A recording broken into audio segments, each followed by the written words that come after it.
Bonjour. Dans cette séance, je vais vous donner la corrigée de l'exercice 1 qui concerne l'opérateur de spin 1,5 dans une direction quelconque arbitraire. Donc, je rappelle quelques éléments essentiels de pour aborder cet exercice.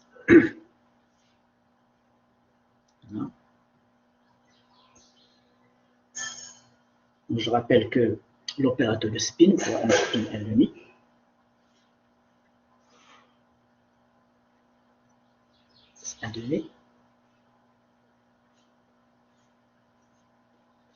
l'opérateur de spin peut s'écrire en termes de la matrice de Pauli. H bar sur 2 opérateur sigma. L'opérateur sigma, en fait, contient trois opérateurs composantes, sigma x, sigma y et sigma z. Voilà. Je m'excuse de cette écriture.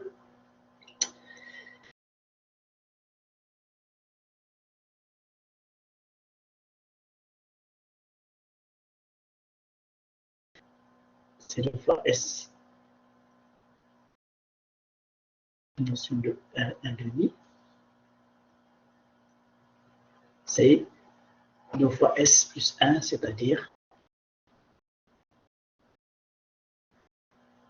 2. D'accord? Donc, cet espace-là, il est engendré par une base orthonormée complète que je note dans bien sûr le speed peut intervenir le haut, je note comme ça, ou il peut pointer vers le bas selon cette direction arbitraire que j'appelle Z. D'accord? Donc la base associée est cette base-là que je vais choisir pour perdre décroissant comme ça. Vous avez le droit de la choisir autrement. De telle façon, bien sûr, que plus avec moins soit 0 pour le scalaire et plus bien moins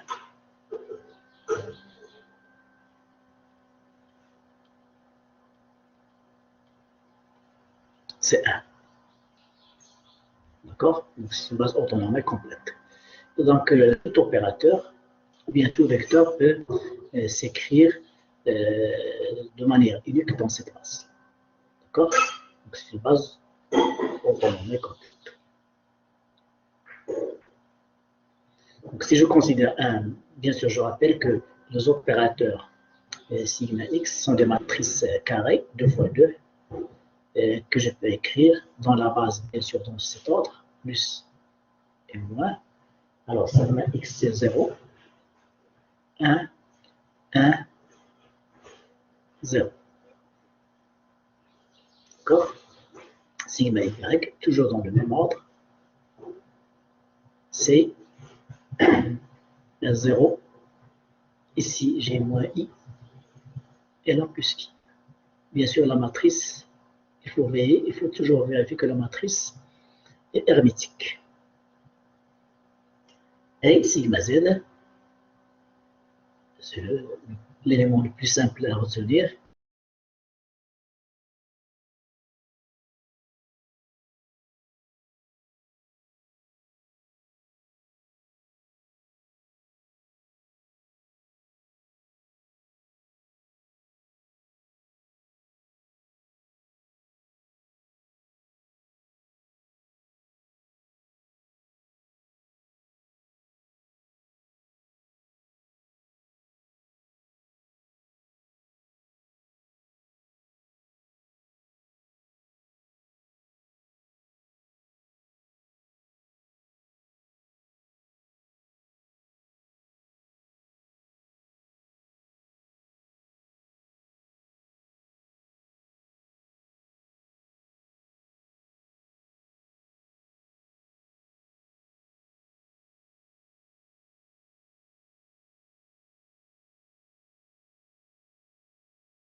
Donc, si je considère un vecteur quelconque qui appartient à l'espace des états, que j'appelle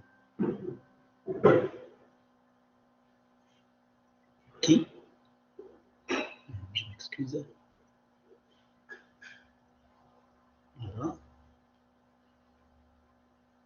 je peux l'écrire sous la forme C1, l'état plus C2, l'état moins. Et les coefficients C1, C2, de façon générale, c'est indice I, c'est la projection de qui sur l'état I. Bien sûr, I peut être égal à plus ou moins.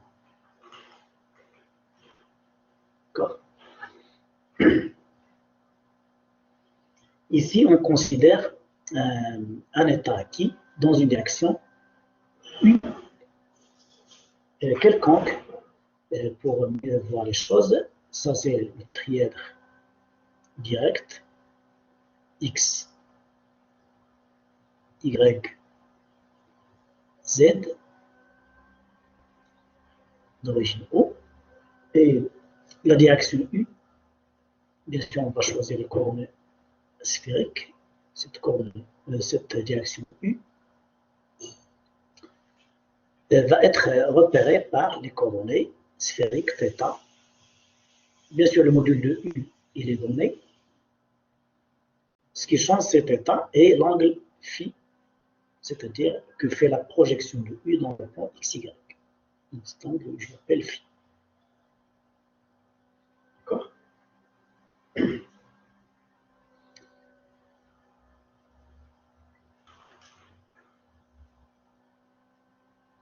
Et le produit scalaire, bien sûr, sigma U, dans la direction U, c'est le produit scalaire, ou bien la projection de sigma sur U.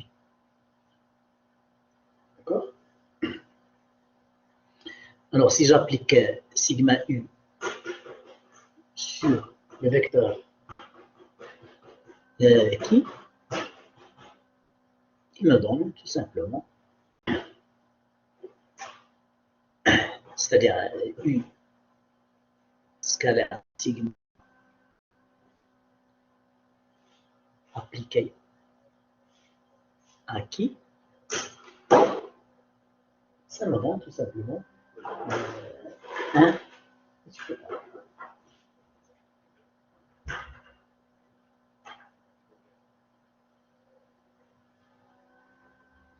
Par contre, si j'applique S, U, sur le vecteur qui, il me donne H bar sur le qui. Donc là, ce sont des rappels de base qu'on va utiliser par la suite. Surtout, il faut retenir cette figure, la projection, les différentes projections de les différentes composantes de U. D'accord? Donc je passe à la page suivante. Alors je rappelle que U,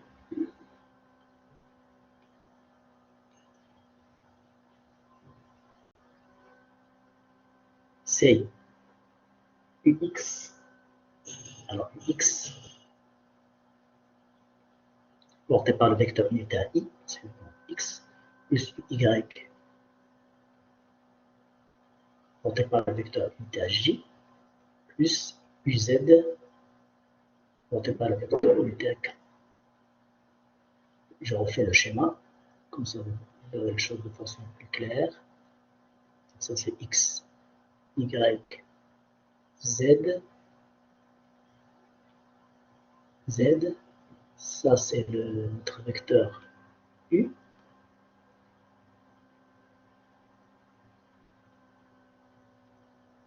l'angle θ, l'angle phi,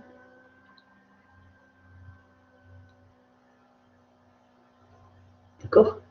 Alors UX, c'est tout simplement sinus θ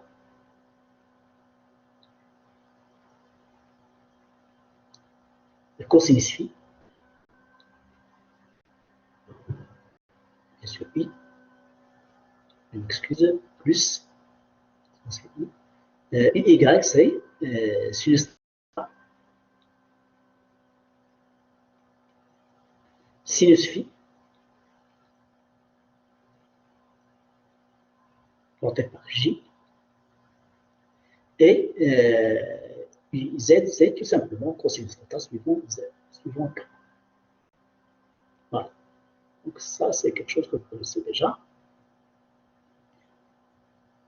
Donc si je fais le produit scalaire de U par sigma, ça donne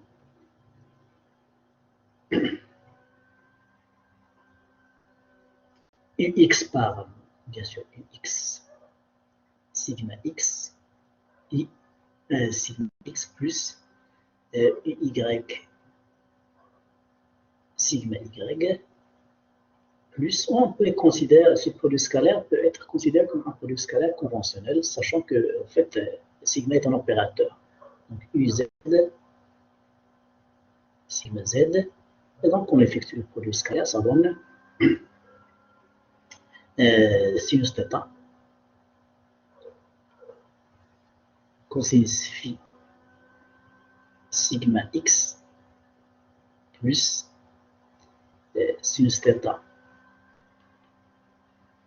sinus phi, sigma Y, plus cosinus θ, sigma Z.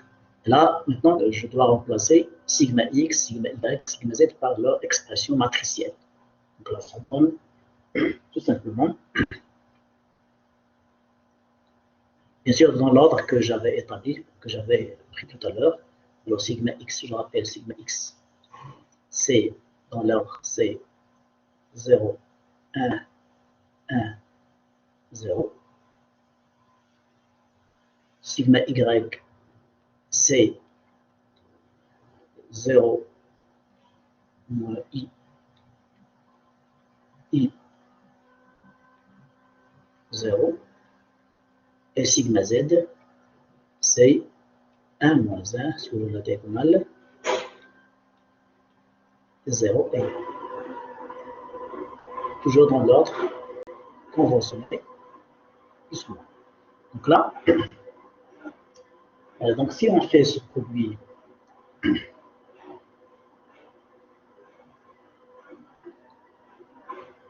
ça donne, donc finalement, après les arrangements, donc ça donne cos θ. Donc ça donne une grosse, donc je fais la somme, le produit et la somme, donc ça donne le premier élément, cosinus θ. Le deuxième élément ici, c'est sinus θ, facteur de cos θ, moins I sinus θ. Phi, plutôt phi, je m'excuse.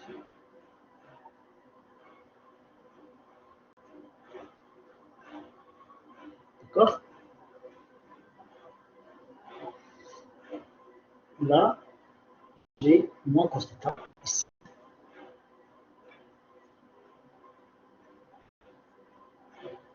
Et cet élément-là, il va être symétrique. C'est de la forme sinus θ, facteur de cosinus phi plus I sinus phi.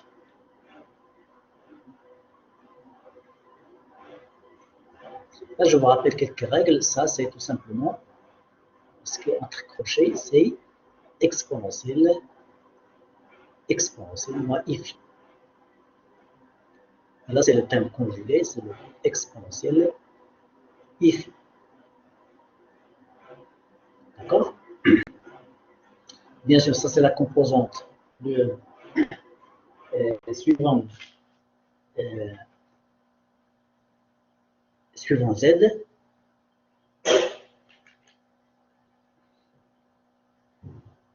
suivant Z, et ça c'est la composante, ce sont les composantes dans le plan XY. D'accord? Donc là, je peux l'écrire tout simplement dans toujours le même ordre, cos θ. Et là, c'est sinus θ exponentielle moins phi. Ça, c'est sinus θ, le terme conjugué exponentiel plus i. Et là, c'est moins cos θ.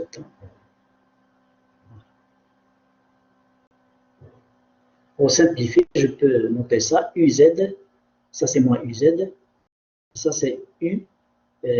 Par exemple, ce terme-là, je l'appelle u.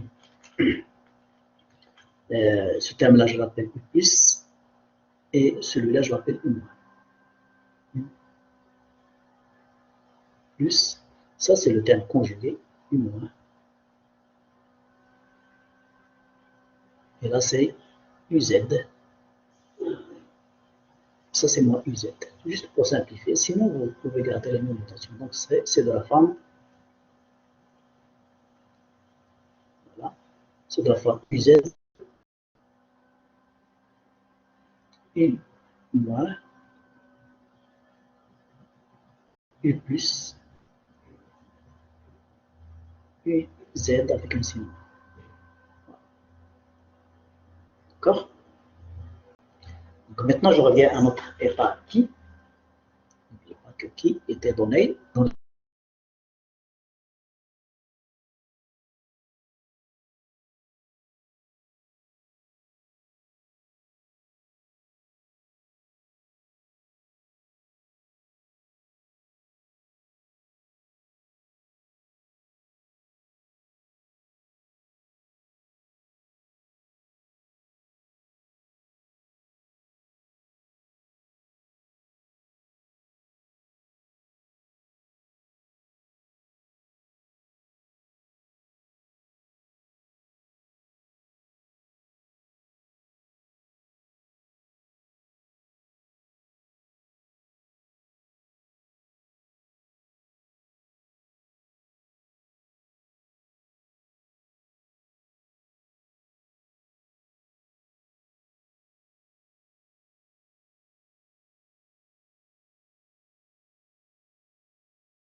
D'accord? Alors, n'oublie pas que qui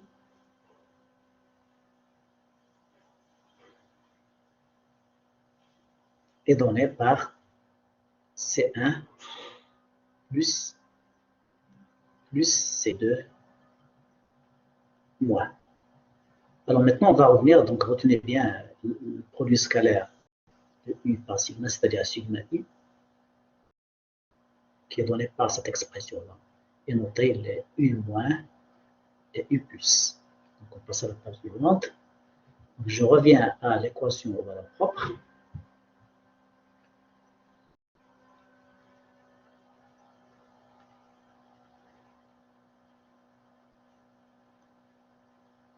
Équation aux valeurs propres. Je m'excuse de cette écriture. Sigma U appliqué à qui me donne tout simplement qui. Donc sous forme matricielle, c'est bien sûr qui, c'est une matrice colonne dont les éléments C1, C2, et sigma U, c'est une matrice carrée dans les éléments que nous avons démontrés. Donc là, ça fait, toujours dans le même ordre, UZ, U plus, je pense que c'est U moins, ça c'est U plus, moins UZ, multiplié par C1, composante de qui, C1, C2, égale à 1 multiplié par la matrice colonne de représentant qui C1, C2. Si je ramène ce terme-là de l'autre côté, ça fait UZ moins 1. Là, vous aurez U plus, U moins. Là, vous aurez moins U, Z, moins 1. C'est un calcul matriciel. C1, C2. Le tout devra être égal à 0. Là, 0.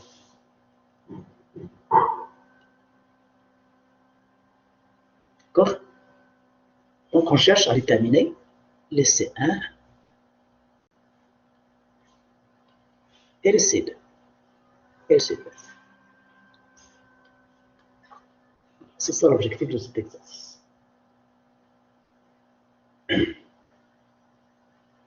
Donc là, je suppose que ce n'est pas difficile. Donc je rappelle que si je reviens maintenant aux notations classiques, c'est cos θ moins 1.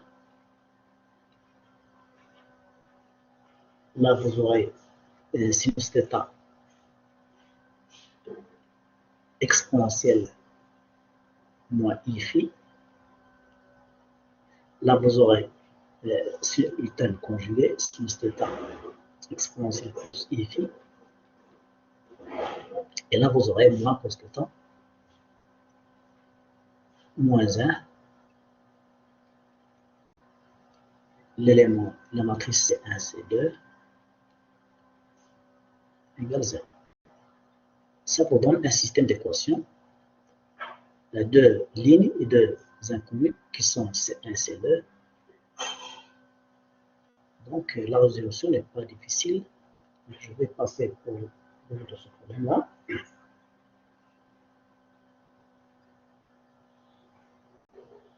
Donc la solution la plus simple, en multipliant C1 et C2 par le même coefficient,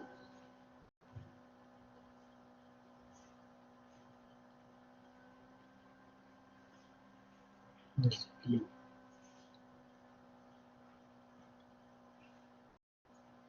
C1 et C2 par le même facteur, juste pour simplifier, parce que là, on cherche les solutions les plus simples possibles. On trouve C1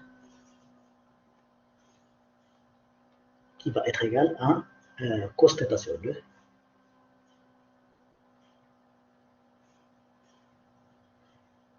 Bien sûr, cos θ sur 2, entre parenthèses. Et C2 égale sinus θ sur 2 multiplié par exponentielle i phi.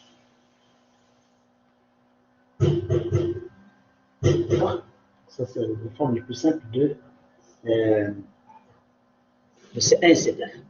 Et finalement, le vecteur que je cherche, c'est C1, C2, C1 suivant plus C2 suivant le temps noir, c'est-à-dire, alors cos θ sur 2, je ne vais pas mettre les parenthèses, plus,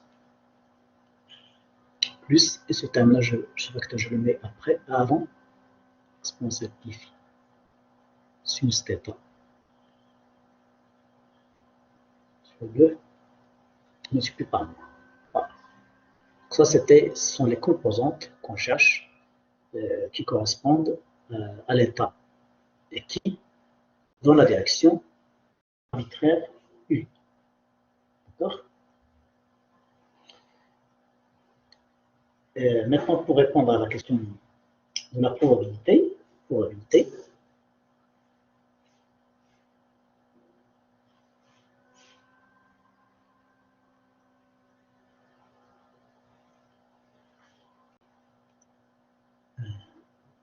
probabilité.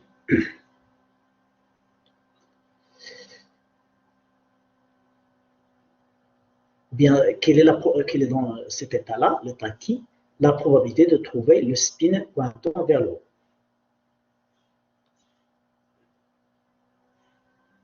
De trouver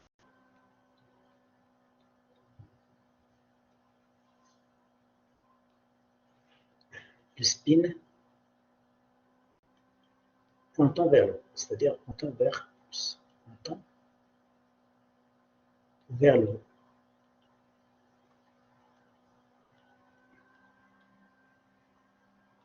C'est-à-dire entre parenthèses plus. Donc il suffit de cette probabilité P plus, c'est tout simplement la projection de qui sur plus. Ok. Module carré. Ça c'est l'amplitude. Quand je fais le module carré, ça donne la probabilité sur l'état. Et donc ça fait, bien sûr, plus et moins. Pour le scalaire de plus par moins, c'est 0. Parce que ce sont des vecteurs de base. Donc il ne me reste que plus par plus, ça donne tout simplement